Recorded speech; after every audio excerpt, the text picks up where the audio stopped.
Lors de cette troisième réunion mensuelle de concertation entre le Premier ministre et les secteurs privés, les débats ont porté sur 4 points.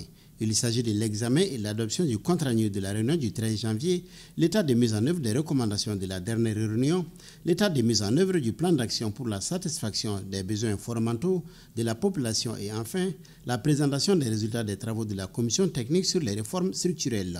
Des différents exposés, l'on retient que les 14 mesures du plan d'action pour la satisfaction des besoins fondamentaux de la population sont en train d'être mises en œuvre à un bon rythme. En ce qui concerne les réformes structurelles, 12 propositions sont faites par les faits tiers. Le présent cadre de concertation a pour objectif de nouer un partenariat fécond entre les secteurs publics et privés en vue de la prise en charge effective des préoccupations de chaque partie dans le cadre du processus de développement économique et social de notre pays. Votre présence en grand nombre depuis la mise en place du présent cadre témoigne de l'intérêt que vous accordez à la nouvelle dynamique créée entre les secteurs publics et le secteur privé pour examiner les préoccupations fondamentales des populations et d'y apporter des solutions appropriées. Le Premier ministre a rappelé que les autorités de la transition ne sont jamais dans l'immobilisme et ne vont jamais se soustraire aux sacrifices en cours. Déjà, l'État a considérablement réduit son train de vie.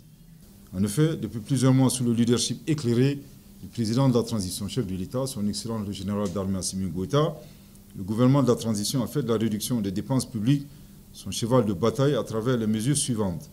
La rationalisation des missions des ministres et des cadres de l'administration à l'étranger, la rationalisation du parc automobile de l'État, la réduction des dépenses publiques de l'État, la réorientation des fonds de souveraineté vers des œuvres sociales. Ainsi, la mise en œuvre de ces mesures a permis au gouvernement de transition de réaliser des économies de plusieurs dizaines de milliards de francs CFA. Déjà en fin 2024, selon les données issues de l'évaluation du PAG, la réduction du train de vie de l'État a permis d'économiser près de 101 milliards de francs CFA. Le chef du gouvernement a également invité le secteur privé à accompagner le gouvernement sur des sujets d'intérêt national. Tels que l'approvisionnement régulier du pays en hydrocarbures, vœux pieux et vœux chers au ministre de l'Énergie, en intrants agricoles et produits alimentaires, principalement à l'approche du mois de Ramadan, un mois de grande consommation.